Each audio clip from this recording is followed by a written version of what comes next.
You're listening to the Business Communicators. Welcome to Season 3, Episode 11 of the Business Communicators, a podcast presented by IBC Houston. My name is Austin Staton, joined alongside my co-host Hattie Horn and Thomas Bain. And folks, we are going to the moon. It's been an amazing week for the podcast. We've got two amazing guests. First up, we've got Tonia Ries from Edelman. She's going to break down the annual Edelman Trust Barometer, and it's just going to be an interview that you're not going to want to miss. And then we also have Super Bowl champion, 10-year NFL vet, Emmanuel join us, and he'll speak on the importance of journaling and how he's doing it to help elevate his career and his game beyond football. But if you want to follow our work on social media, feel free to do so at Biz Communicator. Just search it out on all social media platforms or give us a follow at thebusinesscommunicators.com. But Hattie, it's Super Bowl week. How's everything going for you? It's going. I can't say that I'm actually looking forward to the game because I just love my Dallas Cowboys. They're not in it, but I am rooting for the little KC guy because I do like him. Yeah. So I hope he puts Tom out of his misery and moves on. Well, you've got Thomas here, who is the Patrick Mahomes fan, Texas Tech alum. So Thomas, is Pat Mahomes going to the moon this week? He's going to, well, we're all going to the moon. It's like the GameStop to the moon. Showing my inner sports nerdiness coming in is that the 4 games that Patrick Mahomes and Tom Brady have played against each other have been decided. It's an even split, 2-2, and there's a 1-point differential between if you add up all the points. I think it's going to be a really, really good game. We were just talking before the recording about Saturday Night Live and how they had Tom Brady, Does It Work? And he's like, so you've taken another team in your first year to the Super Bowl. Is everybody rooting for you? He's like, no one's rooting for me. I think it's truly a battle between new versus old, but it shows what true leadership looks like. You can go to one of the worst teams in the NFL and make them relevant. And then Patrick Mahomes had that it factor also at Tech is they're personable guys. You want to play for them. You want to work hard for them. They're also very studies of the game. They understand what's going on in the game before most people, casual fans, know it. So I think This is going to be a phenomenal Super Bowl all the way around. Yeah, I think it's amazing that Patrick Mahomes is entering his second Super Bowl, his third AFC Championship game. He's been to more AFC Championship games than he has bowl games in college, which just blew my mind. But anyways, we're not a sports podcast, but we do have an amazing sports guest coming up here in a moment. Thanks for that, Austin. I knew you were going to bring it up. It is his 4th year in the league, so reality is he's also been in the league 1 year longer than he has been at Texas Tech. Totally fair. But anyways, we've got Emmanuel joining us a little bit more. He'll give us some of his analysis on the big game that's happening this weekend. We'll also touch a little bit later in the episode on Budweiser and why they are really stealing the show from an advertising standpoint before the ads actually start at the Super Bowl. So we'll touch on that in just a moment. But let's go ahead and get into the interview with Tonia Ries. It's a fascinating conversation, and we're going to discuss the Edelman Trust Barometer and why it's important for you as communications professionals. So without further ado, it's time to sit back, relax, and be informed. You're listening to the Business Communicators. Joining us now on the Business Communicators is Tonia Ries, the Global Executive Director of Intellectual Property at Edelman, where she leads the firm's annual efforts of the Trust Barometer, which is just a report that I absolutely love. And throughout her 25-year career, she has built up a world-class reputation as an expert in marketing, research, strategy, and media. Tonia, thank you so much for joining us on the podcast this week. I'm so glad to be here. Thank you, Austin. Well, as I alluded to just a few moments ago, I'm a huge fan of the Edelman Trust Barometer, so much so that when I used to host a sports and politics podcast, we actually discussed it. So it's not just business communications that I think it's relevant for. I think it's relevant for really just Americans and citizens, just to kind of get a pulse on what's going on. And, I like to consider it the holy grail. And I just want to say kudos to you and your team for, putting this out on an annual basis, especially with such a tumultuous 2020 with the pandemic, the election, and just everything going on. So before we dive into the data and the report, can you kind of walk us through the process that your team undertakes to develop and source the content on an annual basis? Wow. Yes, great question. Thank you so much for the compliment too. It really is a privilege to work with this team and with this project because, to your point, it is every year becomes more interesting than the last. And every year we say, oh my gosh, how are we going to top this next year? And then there are, the world just continues to throw us new ways of thinking about trust and what it means to trust an institution. The whole process starts, it really is a year-round process, right? Because the conversations we're having with people are happening year-round. And we, in the last year especially, moved from having sort of there's a big annual report that comes out in January, which we continue to do. And then we've historically done a second report looking at trust in the brand and consumer space in the June timeframe. And then last year, there were so many things happening in the world that we ended up doing 12 special reports on top of everything to key. And so it's really become a year-round dialogue and conversation to understand what is happening with institutions and how are they, withstanding all of these stresses that are being put on the relationship that people have with institutions. For the main trust barometer, we developed the questionnaire over the summer. And it starts with a series of conversations with clients, with external advisors, and internally at Edelman around, what are the big themes that are playing out, and how do we once a year take a step back and take a bigger lens to help us understand what is happening in the world, and that might give us some forward-looking sense of where things are going, right? What are the questions that we want to ask to understand where the world is going? Because Right. trust really is a forward-looking phenomenon, right? That tells us, how are you going to behave in the future? So we get a lot of great input from a lot of great people, and then do the fielding over the fall and have our war room over the holidays. It's like, what did Santa bring this year?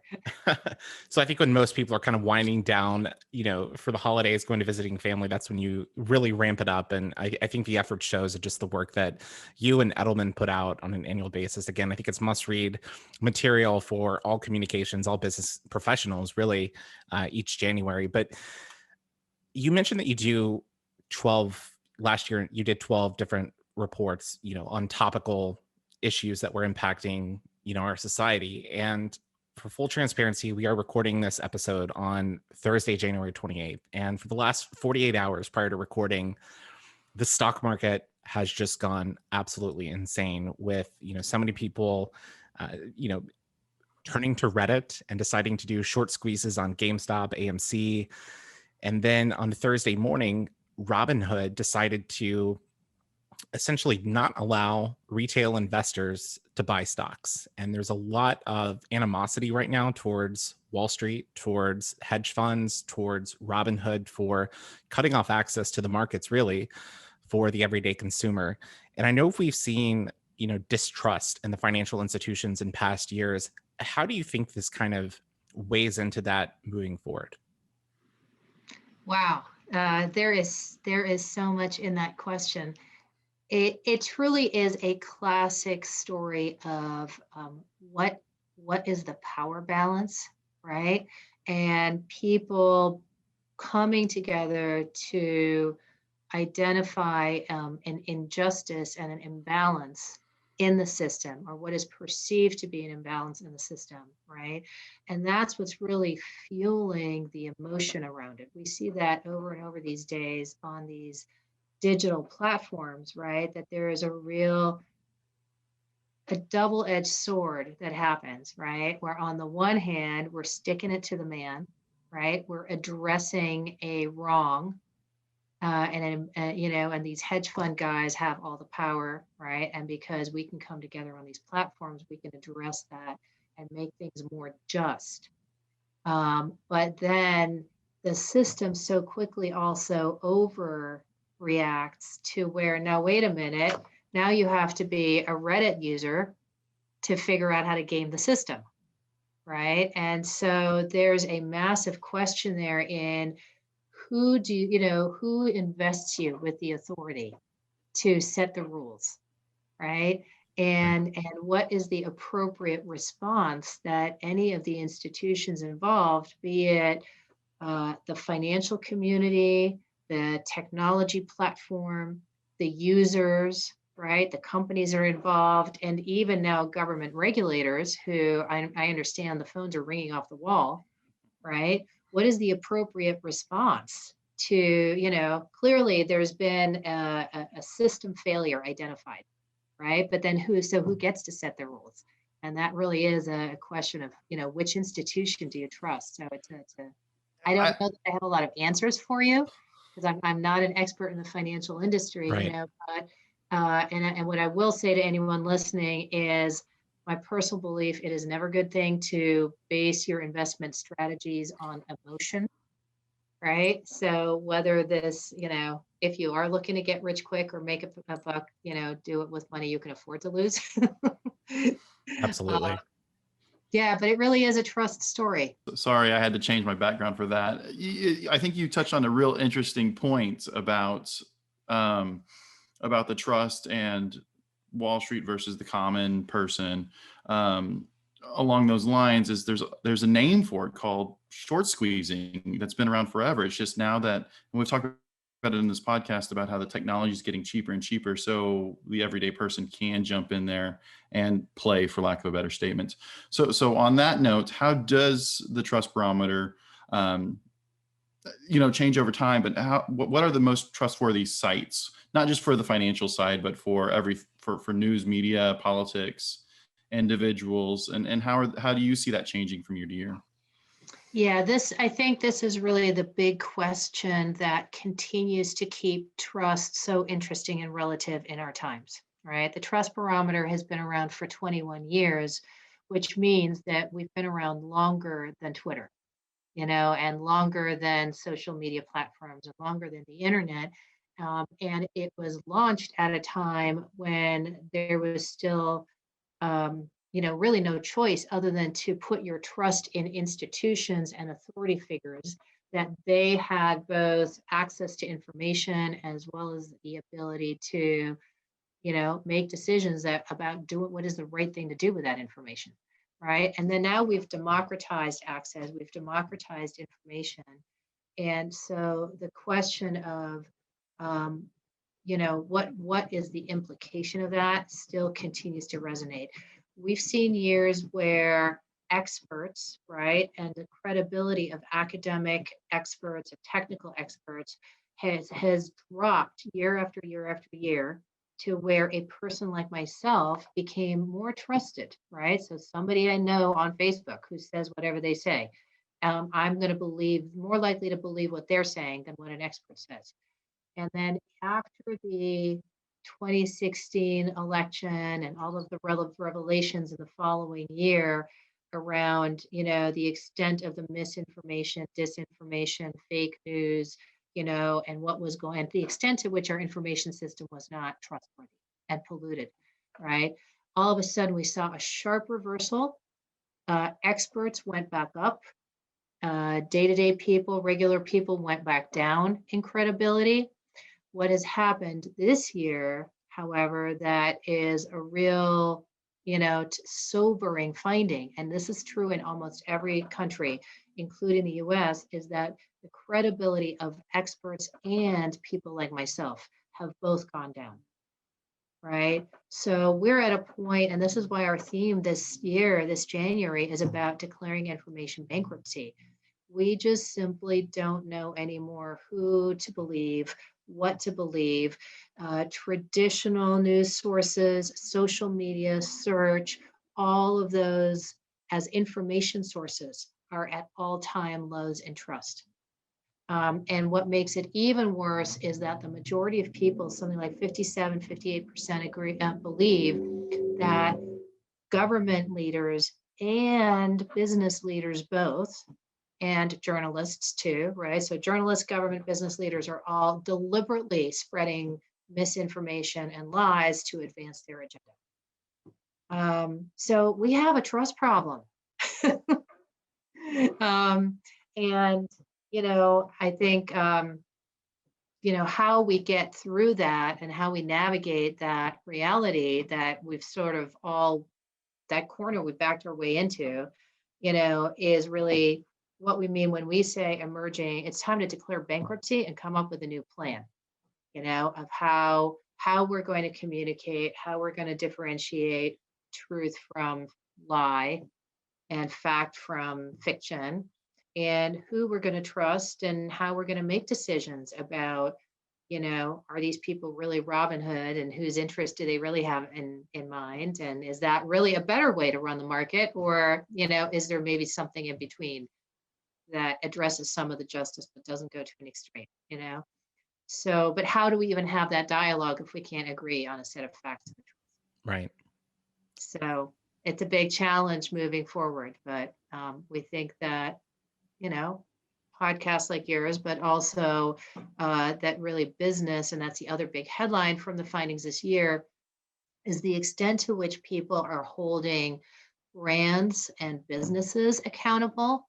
And this is back to how is the financial industry sector going to handle this situation so that not just the 100,000, people on Reddit, but all of their customers, right, feel that the industry is behaving in a way that is responsible and does keep things as open and transparent as possible, keeps the promises it has made to everybody, and collaborates and partners with government in an appropriate way, right? The financial industry has done a lot of work to climb back from the shocking loss of trust it deservedly had as a result of the Great Recession. Right. And it's actually, since then, it's still at the bottom of the list in terms of industry sector trust, but it has been a steady climb back to where, they're kind of in that neutral, ready to earn their way back to trust. And so how over the next week or so, the sector responds, I think, is going to be very telling. I was really interested in, first of all, thank you for coming and joining us. But one of the things I'm interested in is with regards to the barometer in the people that are surveyed. Is it also a range of folks, whether it's age, whether it's cultural groups, ethnic groups, based on what they're telling you in terms of what their trust factor is or what their distrust factor is, and how does that play into the results that you get?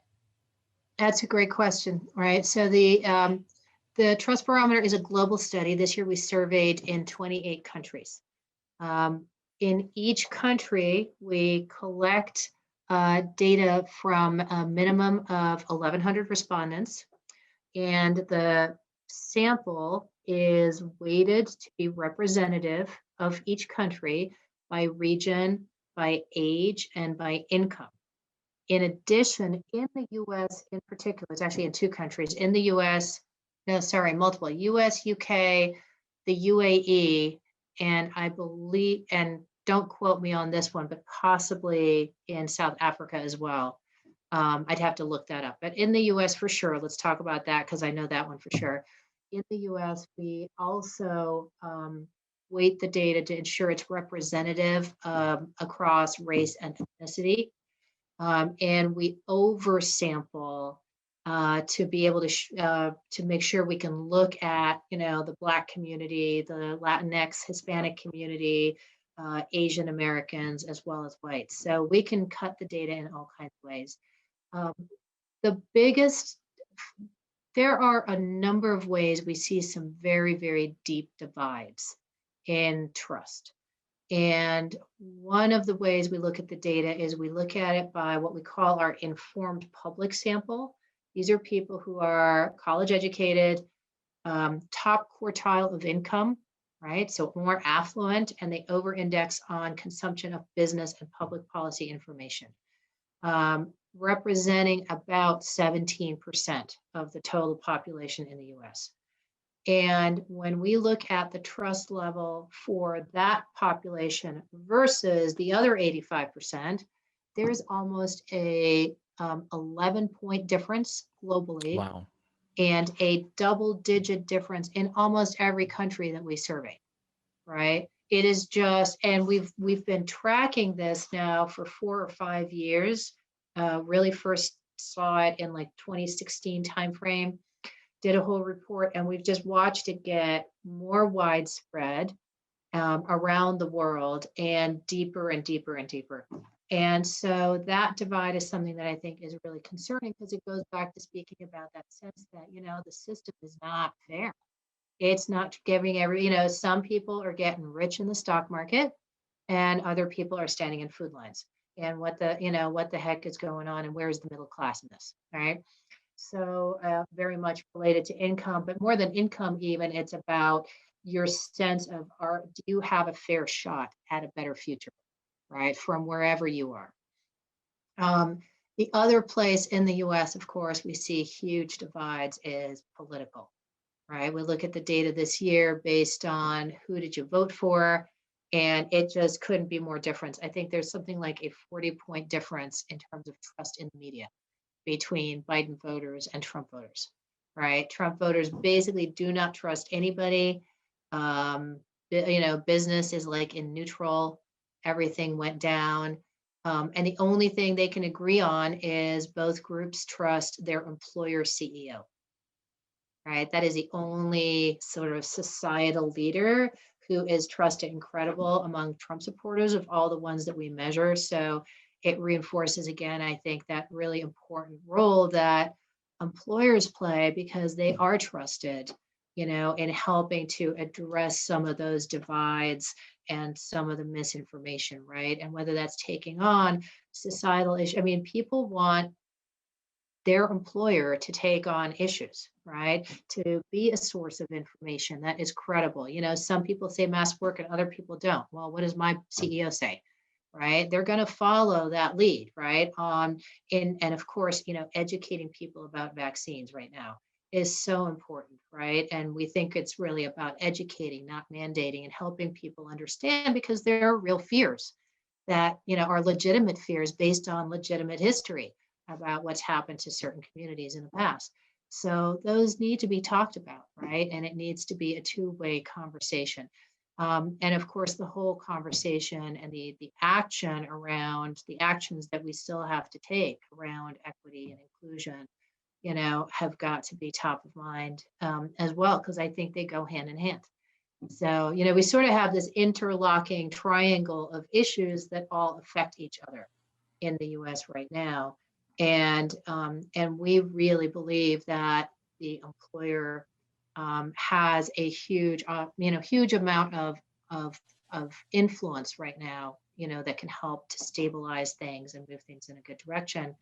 And that influence goes beyond just your direct workforce, right? There's also your employees' families, right? There's your local community, and a good employer is trusted and respected in the local community. I'm kind of interested because you discussed the CEO element, and both Hattie and I work for BP at the moment, and Bernard Looney is CEO. In comparison to him with Bob Dudley, who he replaced back in February, Bob was more going for that traditional media, someone that would interview with Wall Street Journal, New York Times.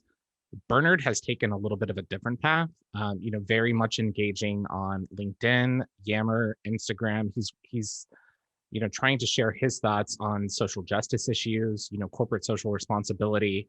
But I'm kind of curious, at what time does the public maybe raise an eyebrow and wonder if these CEOs or, their company can really be trusted on all of these issues, especially when they don't have necessarily the experience within the country? For example, at BP, Bernard's based in London, commenting on some of the US issues.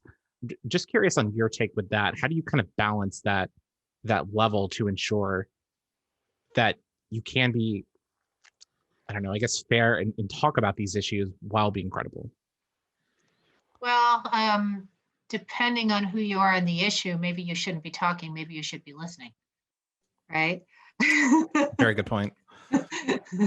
And I think people also have to be straight about which comes first, right? And we think that before you talk, you also have to take some action, right? Because your talk is going to sound really hollow, without any action to back things up. So there's a lot of considerations, right? This is not an easy thing. It's not an easy thing for a CEO, or anybody who wants to call themselves a leader to navigate, right? Because you do have a lot of stakeholders and a lot of potentially conflicting interests, right? So how do you navigate that? But to me, it's an absolutely essential skill, if you want to be a CEO of a company with a trusted brand, that you know how to do this, right? For your employees and for the rest of your stakeholders as well. Um, you know, Pick issues where you can make a difference, right? And convene conversations, and find ways to, start with your employees, right? Always start at home, right? And what are the things that they're passionate about and that matter to them, right? And how do you become an advocate for those issues, right? And how do you empower your people to make a difference and take action? Because when we talk to employees about what makes you trust your employer, right? It's not just I entrust my employer because I know them and they pay my paycheck every day, but also because I have a voice there, right? Those are the really trusted employers, is where people feel like my employer makes me into something that is a bigger, gives me more power and makes me use the power that I have in a way that has purpose and meaning, and that bonds me together with others for action. Those are trusted employer relationships, right? So how do you create that, and how do you start at home to sort of identify ways that you can make a difference beyond the business? What are some advice that you would give to companies, to the media, to the politicians to start building that trust back? And you touched on actions speak louder than the words. What are some, tidbits that you could share with all of us, whether it's the voice of employee, voice of customer surveys, town hall meetings, internal podcast, external podcast, donations, etc. Yeah, all of those things, right? But I think, look, we could talk all day and it's going to be so specific to your business and what your size is and what your resources are, right? So maybe the most useful thing would be, what are the principles that we haven't talked about, right? We've talked about the fact that you have to have a bigger mandate, right? That I can't emphasize enough that part of that mandate today has to be about how can you be an information conduit? How can you stand for, being a guardian of information quality? That right now is the number one biggest trust builder for business. But at the same time that you stand up for the facts, make sure you're acting out of a place of empathy, right? That you're addressing people's fears, that you're making sure they know you hear them, right? So this is a new role for business to play. And I think it goes beyond being a good communicator, right? It's almost this part of the role you play in society. And so that's a new muscle, and it's going to feel uncomfortable, right? But the other thing to remember is you don't have to do it on your own, right? It's actually, in fact, it's important to partner not just with the community and with stakeholders, but find the right NGO that can help you, right? Find the right local government agency that you can approach out of a sense of partnership to say, hey, you know what? How can we actually work together to get something done in the local community, right? And who are the people that can help you put it together, right? So you don't have to do this on your own. Again, we've got Tonia Ries on the Business Communicators podcast, and Tonia, I really wish we weren't just coming up against the hour, because this has been just an absolutely fascinating conversation, and I know that all three of us nerd out on data analytics and how it relates to communications. So we're so thankful for your time today. But for those, happy to come back sometime. Yeah, we will definitely take you up on that offer, and we are recording right now, so we have it on the record that that you're going to be back. So we will hold you to it. But for our listeners out there that maybe want to learn a little bit more about the Trust Barometer, or even follow you on social media, because I think you offer amazing insights on Twitter, what is the best way for them to follow you and learn more? Sure. Yeah. Happy to hear from anybody. We take questions, and sometimes we have answers. You can find me on Twitter at Tonia_Ries, TONIA _RIES. And my email address is really easy too. It's my, Tonia.Ries@Edelman.com. So hit us up, and if I don't know the answer to your question, I'll get it to the right person who does. Well, again, thank you so much, Tonia, for joining us on the Business Communicators podcast. And for our listeners out there, we definitely encourage you to head over to Edelman's website and just look at all the amazing graphs, the report. It's definitely a critical tool that I think your company or business could use to, help develop your communication strategy moving forward in 2021. Tonia, thank you so much for joining us. Thank you. You're listening to the Business Communicators. What a fascinating conversation with Edelman's Tonia Ries. And we only had her on the show for about 30 minutes, and we could have gone on and spoken with her for, hours upon hours. I alluded to this in the conversation, but I think all three of us nerd out on, those data analytics, especially when it comes to comms and trust. And we can't wait to get her back on the show. And you heard it. She said that she would come back on. We had it recording when she said that. So we'll hopefully get Tonia back on the podcast here in the upcoming future. But regarding trust, one of the questions that I asked her early on was regarding Robinhood, GameStop, AMC. And you might have heard this at the top of the show when I said we're going to the moon with today's guest. It was sort of alluding to the meme that was going around on Reddit this past week. But for those that aren't familiar, the stock market has really been taken over by Reddit users and short squeezes. And it's almost created a class warfare between your common person who is on the internet, on Reddit, and your hedge fund managers.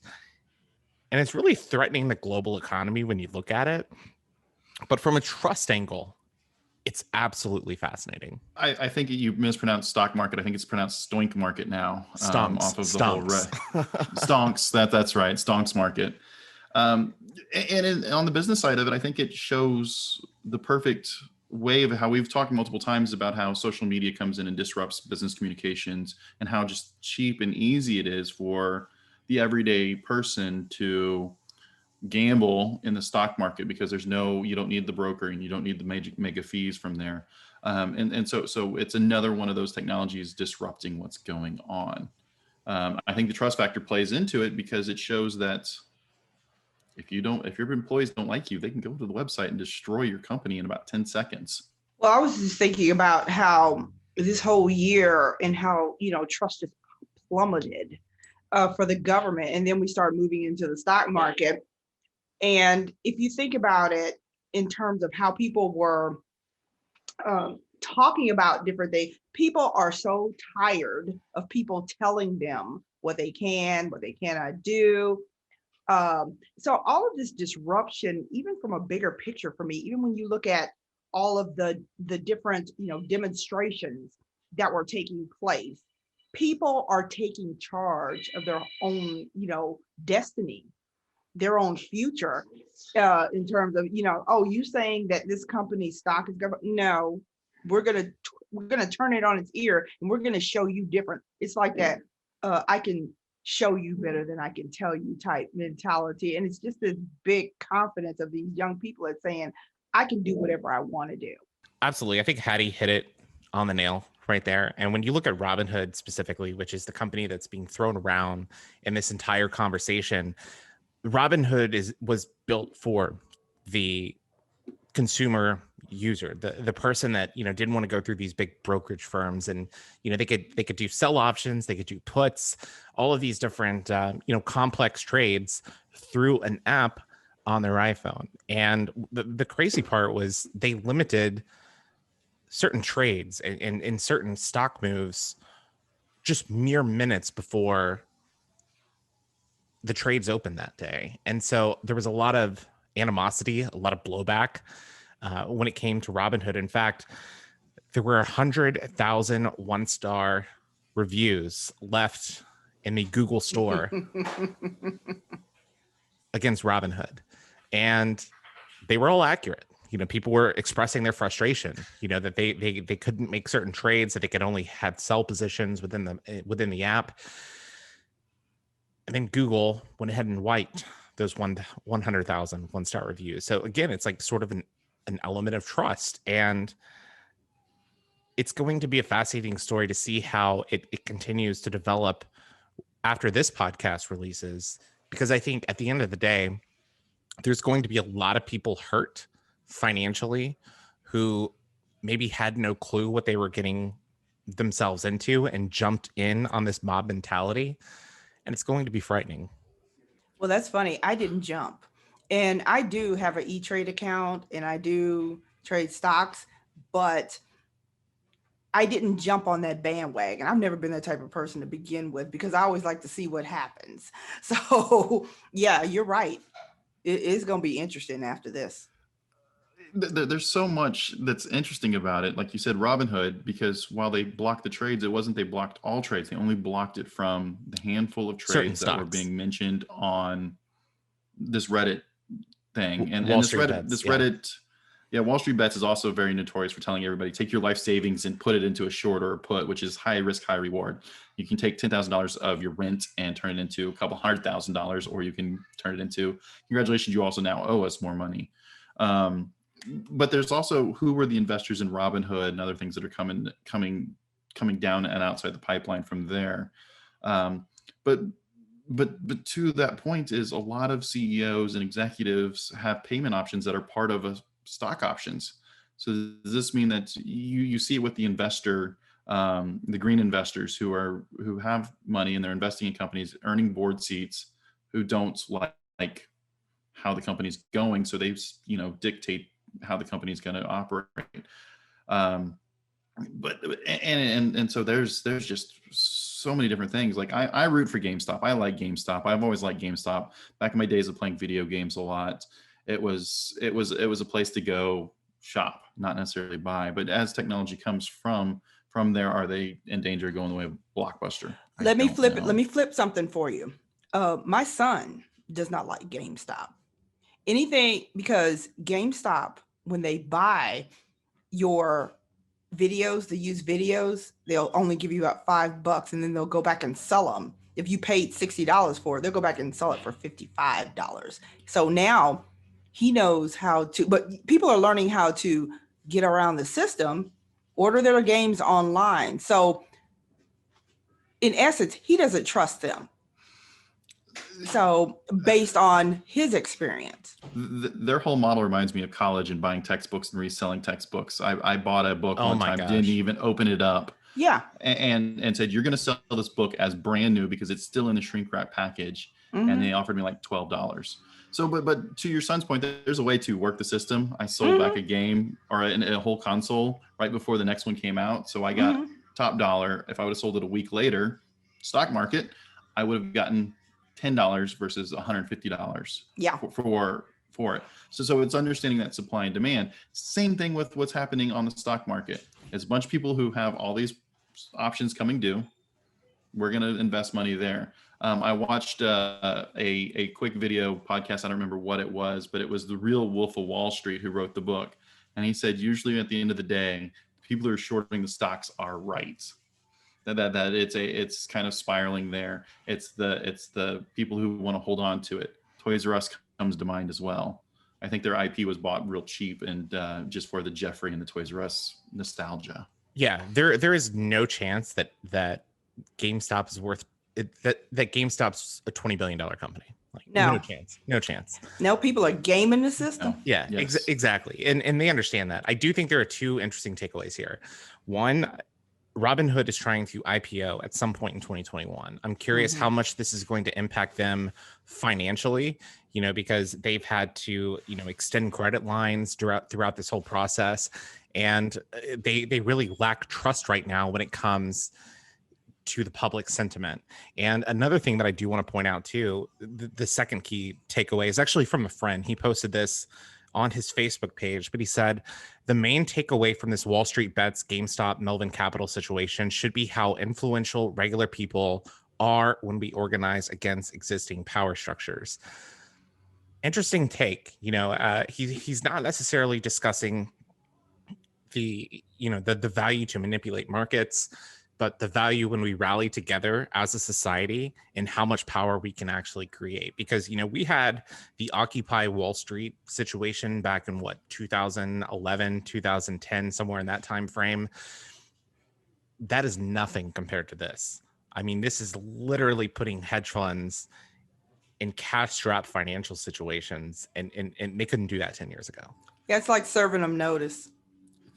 I like to say it's not about the money, but it's about the money. While the Occupy Wall Street was neat and had really good pictures from it, until it hits the bank accounts, nobody's going to listen to it. But I think that quote is spot on, not just for the stock market, but for business. And we're business communicators. It's one, finding that trust communication channel, whether it's media, whether it's the CEO, whether it's the internal podcast or the internet or interwebs, and collectively coming together. We talked about it earlier about the labor board attacking Google, and now Google actually has a union. So it's the collective group. If all together, operating together, change can be made.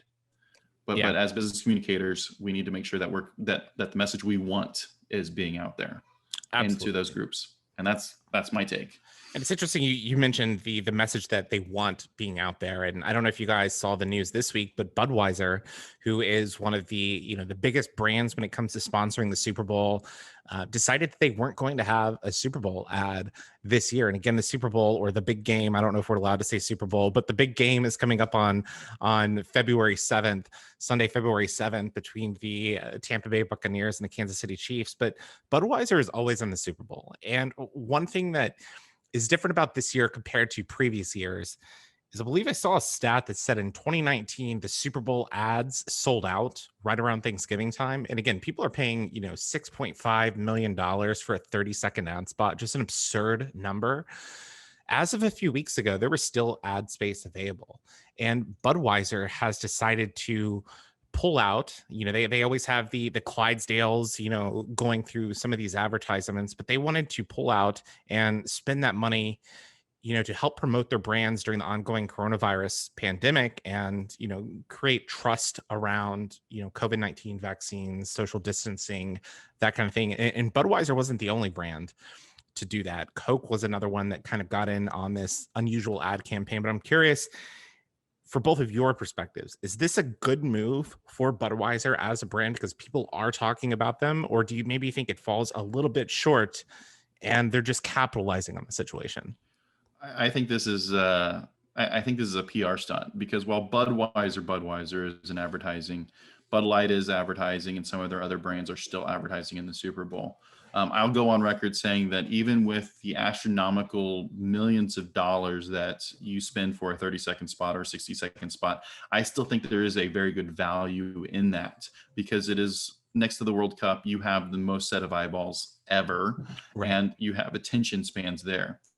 With that being said, your smaller brands can't afford those table stakes. I think the dividends pay off by advertising that way in the Super Bowl. So I don't think that I don't think that it's going to have as big of a splash as they want it to, especially with all the other news going on. I think what they're doing is very good, but I think that they should have just straight up made the donation on top of their normal business as usual. I like the idea that Budweiser is going to be supporting COVID-19 versus doing the commercials. However they're doing it, when you pull out of something that is probably the biggest, venue that you're in, year round, people are going to ask, well, why aren't you there? What are you doing with your money? So I think I'm glad they did tell people what they were doing, because at least they weren't keeping it a secret. They could have just went ahead and gave the money, but at the same time, you're going to have angry viewers who are so ready to come. That's why a lot of people, I like watching the Super Bowl for the commercials myself. Yeah. So if I don't see a Budweiser commercial out there, first thing wait a minute, where are you?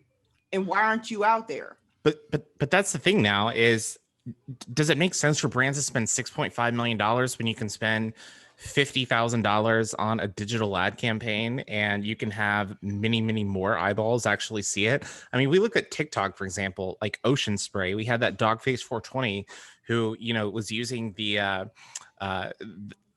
gosh, what is the song from the 1980s, 1970s? Dreams. That's the song. There we go. Dreams. Stevie Nicks. He's listening to Dreams on a skateboard, drinking Ocean Spray. And that went absolutely viral, to the point where there were TV ads made with that video in there. So I think you can be viral without spending $6.5 million on a 30-second spot. And kudos to Anheuser-Busch for at least getting people talking about the brand Budweiser prior to the game. Yes. And then maybe what they were trying to do. Yeah, Get people exactly. talking. And I'm going to go back to the statement is I still think it's a good buy for the eyeballs that you have, the actively listening eyeballs versus the chance of going viral. Because at the end of the day, I don't know how much they spent to Dogface 420, how much they spent on all the other people that come in there with it. But at the same token, Hattie, you're sitting there saying that I'm going to be enjoying watching the games. Yeah, we're not going to have the iconic "What's up" or the frogs of the Budweiser. We haven't had that in years, son. I miss it.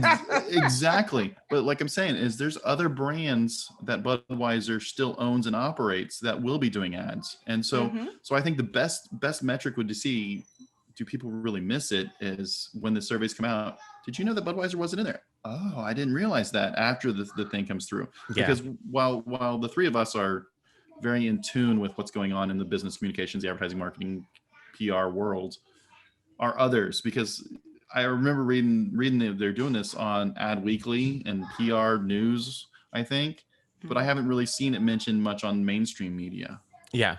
I think you've got a good point. And we are going to cover the Super Bowl ads, what our favorite ads were, what our least favorite ads are on thebusinesscommunicators.com. So be sure to check that out on Monday, February 8th. We'll have a kind of a recap, our thoughts, and I'm sure we'll have a group thread going that Sunday as well. But we do want to kind of pivot this conversation over to Emmanuel Sanders real quick. We've got Emmanuel Sanders about ready to join us on the Business Communicators. And for those that don't know, he's a 10-year NFL vet, played the last season with the New Orleans Saints, and he's going to discuss the power of journaling and how it really helps him throughout his career. So without further ado, here's Emmanuel Sanders. You're listening to the Business Communicators.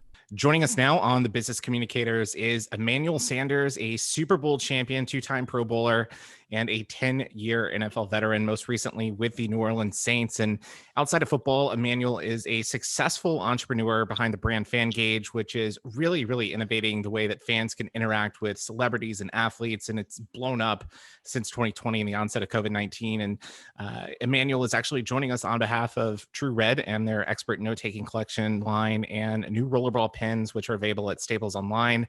Emmanuel, thank you so much for joining us this week. Thanks for having me. Now, I do want to touch on football really quickly. And when we look back at your high school career, you were a 2-star recruit out of high school, and you had offers from SMU, my alma mater, Baylor, Houston, TCU, and Kansas. And you ultimately signed with Coach Bennett at SMU and worked your way to become, a 3rd-round pick in the NFL.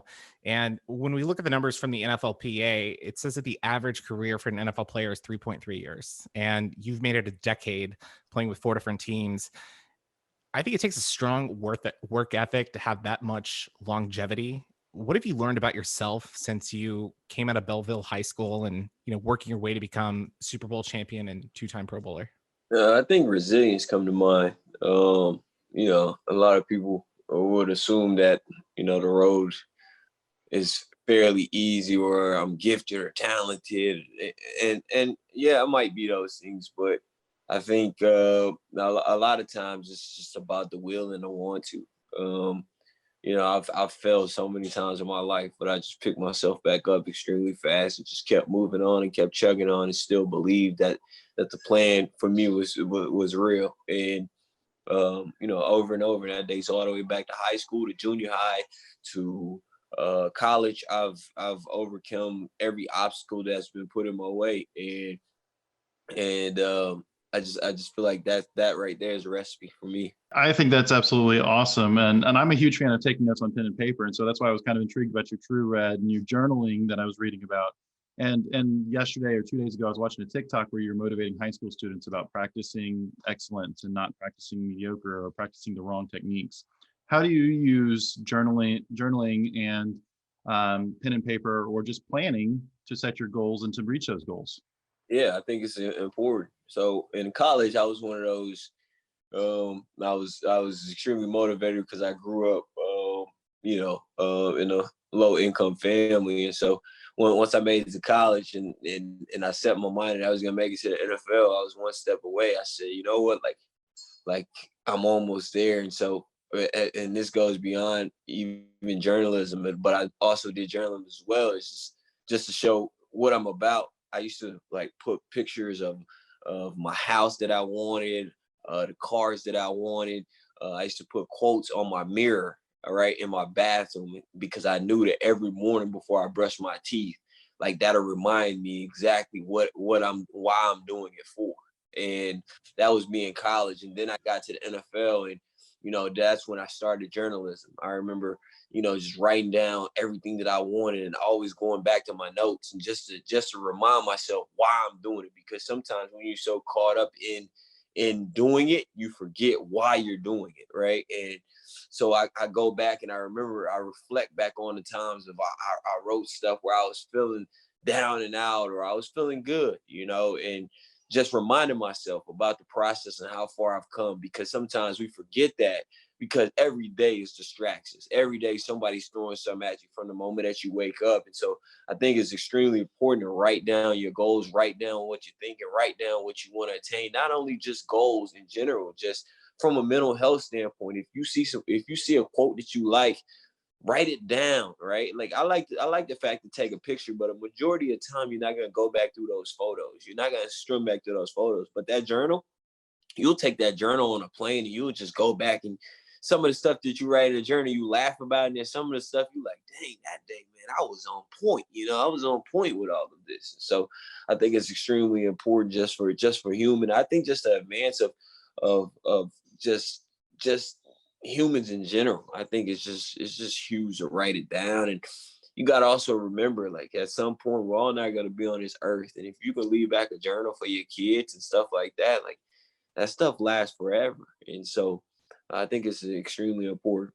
That's really cool, because the way you talk about it, I was also envisioning it that you're doing. It's almost like it was your vision board. You were creating the future that you wanted by making it visually, putting it right there. Why most people will take their journals and things, and then they'll turn it into a autobiography. Do you have any plans to do something like that with using your journal? I was watching one of my teammates, and he just dropped a book. And then last night I was watching Michelle Obama on YouTube, and I was watching her interview about her book, and I was like, man, like that would be pretty cool to write a book someday. And I think that at some point I will. I haven't reached that point because I'm so locked in on football right now that I just don't have time, because I'm a big believer in making sure you spread your eggs in the right form in order to attain certain stuff. You put too much on the table, then you're just out of whack. And so I think at some point I would like to write a book just to leave back my legacy, because that's something, again, that's on this earth that will forever be on this earth, and somebody wanted to read my book. And so I definitely have to do that at some point. How many journals do you have altogether? Oh man. Just curious. I probably accounted for at least probably 13. That's a lot. Yeah. But what you talk about sounds so inspiring, and regardless of what you do with the content from the journals, there are so many kids out there who look to you for inspiration. I was looking on your foundation page, and it is just, I admire what you're doing with that foundation. I also have a nonprofit background working with the United Way, and we used to do what was called NFL Hometown Huddle. And I don't know if you were ever participating in that kind of thing, but it was really nice to see how players give back to communities, interacting with children, and even if it's seniors and adults. But it was just so heartwarming, because it was just a genuine connection that you guys make. And so it's really nice to see that you're doing that, giving back. Thank you. Kind of on the note of, your time, I think it's amazing to see what you're doing as a NFL athlete, competing at such a high level, and also your time with FanGauge. And I know you're using the True Red right now in their expert note-taking collection. Do you, when you're trying to balance your time between the NFL, running your business, and then even last week you were on the NFL Network and Fox Sports ahead of the NFC Championship game, Are there any tips or tricks that you have when it comes to taking notes and journaling just to stay on top of your incredibly busy schedule? I mean, for me, like, one thing that I've been doing for True Red, because right now I'm in the off season, and I really just got the True Red journals. And so if I open up this journal, a lot of stuff that I've been doing is just the past, 2 weeks in which I got it. And so it's really been based off for me, like, family. So if I go in here, I'm really talking about just parenting stuff. I got a 6-year-old son, and we're starting basketball now. So I've been doing a lot of Google work in terms of like how to coach, how to approach basketball. So I got all this off in my True Red. And then in one section of it, I got just how to go about coaching to make sure that he's locked in every day that we work out, every day that we prepare. And every night I lay in bed, my wife be like, "You really like this True Red journal?" I said, "Yeah, I love it because it's a hardcover. All my other journals that I have is just pretty much notebooks, and those notebooks, when they have the little metal thing that come, like those things rip off. So if I show you some of my old journals, they're just tore up, and this feels like it's gonna have longevity, and so." That's what I've really been doing. And as far as fan gauge, as of right now, I got a little. We just signed a deal with the NFL with the Super Bowl, so I got a couple notes off in here just about how we can approach it, and it's a couple things that we want to do in terms of possibly going public and stuff like that. And so definitely just been jotting those ideas and just reflecting back on them all the time. Like this morning, I woke up, was getting ready to work on my son, and I wrote some down, and I went back and I looked at it, and I said, okay, this is what we're gonna do. This is what we're gonna do. This is what we're gonna do. Then I go to the mental standpoint. I say, okay, this is how I'm gonna approach him today, because with different kids and different people, like you have to coach them different, and that's what I'm learning.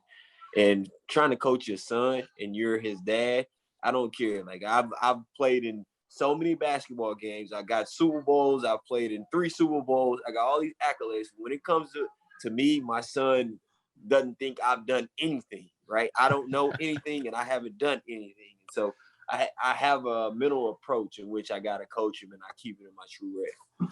That's awesome. I love how So you're are saying you a harder coach or a softer coach on your son? That coach's kid mentality. And I'm trying to figure him out. And so, some days I put him through certain tests, and I even got it in my True Red journal. Test him out every now and then just to see, because you can't be soft on him, because what I've learned in this sport is that the world and the people that you're going against is not going to be soft on you. So therefore, I got to prepare you for everything, right? And so it's a little project. It's fun, but I tell you what, the True Red has been keeping me on point with it. Does your son watch you as you're journaling, and do you think he'll take an interest in it? Does he like to write? What are you observing?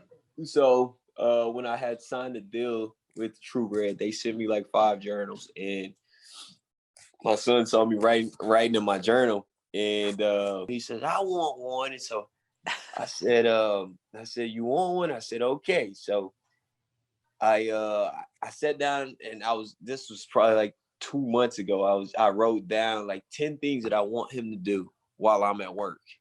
And the first one was obviously brush your teeth, and then the last one was pray at night. And I got home, and he had his journal, and he was so excited. The fact that I put little boxes that he can check off and sign that he did it. He was just excited. And so that's what we do with the True Reds now. We every night while I write in mine, I write down what I want him to do. And then he goes through and every day, clean your room, make your bed, and he check it off. He's checking it off. And so I'm just trying to be consistent with him to the point that like it becomes second nature. Yes. And it's just creative ways for me to try to, be the best parent I could possibly be. That's outstanding. It's Yeah, outstanding. I absolutely love that. You're focused on, your career, not only on the field, but off the field, really focus on the family, taking notes and just really creating a legacy. And I think you're doing an amazing job with that, Emmanuel. And we wouldn't be doing our job if we didn't also ask you a quick question about the Super Bowl and any predictions. We've got, arguably the greatest of all time, Tom Brady going against the future GOAT, Patrick Mahomes. Just curious on your end, your take. What happens in the Super Bowl? Like Tampa Bay surprised me so much. I did not think the Tampa was going to go as far as they have gone. And I don't want to sleep on them, but Patrick Mahomes is just a beast, and I know how hard it is to repeat the Super Bowl.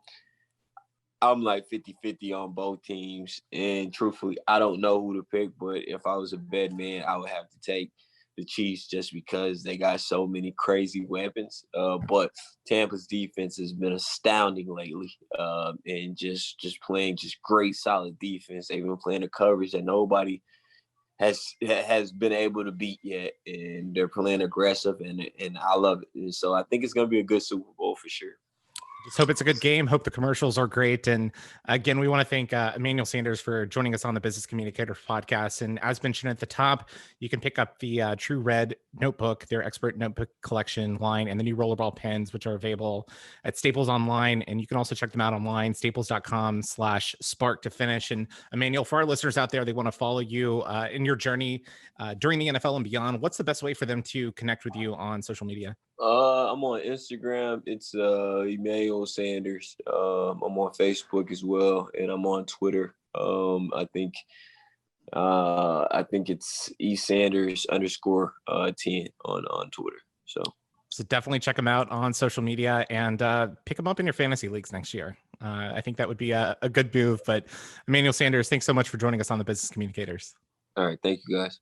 You're listening to the Business Communicators. Thanks to Emmanuel Sanders for joining us on the Business Communicators podcast. And I thought it was a fun conversation just to hear kind of him taking pen to paper and going back to actually writing things down. It's kind of old school. And I do think that writing and journaling is making a comeback. So great to hear from him, and can't wait to see what he continues to do throughout his career and also beyond football. But Thomas, Hattie, we had two amazing guests today. We had Tonia Ries from Edelman join us to talk about the Trust Barometer and why that's so important. And then again, Emmanuel Sanders. I'm curious from your end, what was your top takeaway from today's segments? It was that companies are going to have to do a better job now that they have the floor in terms of building trust with their folks, in terms of using their communications to do so. If that survey says, hey, I trust my CEO more than I trust the government, companies better capitalize on it. They better pivot, and they've got to do better. With regards to Emmanuel, I love that he's a journaler, and I love that he's teaching his son to be the same way. And I know people think that, they say journaling is old school, the pen to paper part, because most people are doing their typing and doing all their blogging and journaling online. So I really like the fact that he's just being old fashioned with it and going back to what is the real way of journaling. It's analog versus digital, and I love it. Thomas, what's up on your end? I'm going to agree 100% with Hattie. Is it's interesting to see that companies now have more trust than media and the government, really. And so I hope that these businesses take it and embrace it and don't pull a Robin Hood. But then also what really struck me about the Emmanuel conversation was writing your goals down. Okay, this is where I want to get. And then being able to go back and look at it. And so my takeaway from that is one, I need to write down my goals again and reread my old goals. But two, hoping that it doesn't matter what level you are in a business, write your goals down, work towards it. We talk about 3 to 5 year strategic plans, same thing. Let's make it happen. Yeah, I think the key takeaway for me is stay organized. I think that's incredibly important, whether it's, through journaling, whether it's through friends and accountability partners. But I think that's so important to keep yourself accountable. And I think once you can keep yourself accountable, your business can keep itself accountable, which I think is so incredibly important. But yeah, great episode. Thank you so much to Tonia and Emmanuel for joining the Business Communicators podcast. And if you want to follow our work, just search at Biz Communicator on social media. We're on all the social media platforms. You can text podcast to 713-360-0133 or shoot us an email to podcast@ibchouston.com. Also, be sure to check out our website, thebusinesscommunicators.com. We're going to have great content there in the upcoming weeks, but it's been a great conversation today. And before we go, I want to get on the record, Super Bowl predictions. I'm going to go Kansas City Chiefs 48. No, I'm going to go Kansas City Chiefs 38, Tampa Bay Bucks 35. Pat Mahomes gets his second straight Super Bowl championship. And Thomas, who do you have this Sunday? I think your score's probably spot on and your call's spot on about Patrick Mahomes versus Tom Brady. But I don't know if Patrick Mahomes will be the MVP or it's going to be like some random cornerback who gets that pick at the end or the fumble recovery at the end, because it's going to come down to the last possession of the game. So give us a final score. Final score, I'd probably say 35-32. All right. And you've got the Chiefs. So Hattie, what about you? What's your prediction for this Sunday? I'm rooting for Mahomes. I don't really care what the score is. I'm not going to predict what the score is. I just want him to win. You heard it here first. We've got 3 people backing Patrick Mahomes, the Kansas City Chiefs, on the Business Communicators podcast. But really quickly, thank you so much to our sponsors, Pierpont Communications and Mike Krantz & Co. for supporting the show. And thank you again to Tonia Ries and Emmanuel Sanders for joining us on this week's episode. And if you like this week's episode, we've got another one coming next week with Chris Brogan. It's about an hour-long conversation, and it is one that you are not going to want to miss. So stay tuned for that. But on behalf of my co-hosts this week, Hattie Horn and Thomas Bain, my name's Austin Staton, and we'll see you on the moon. To the moon.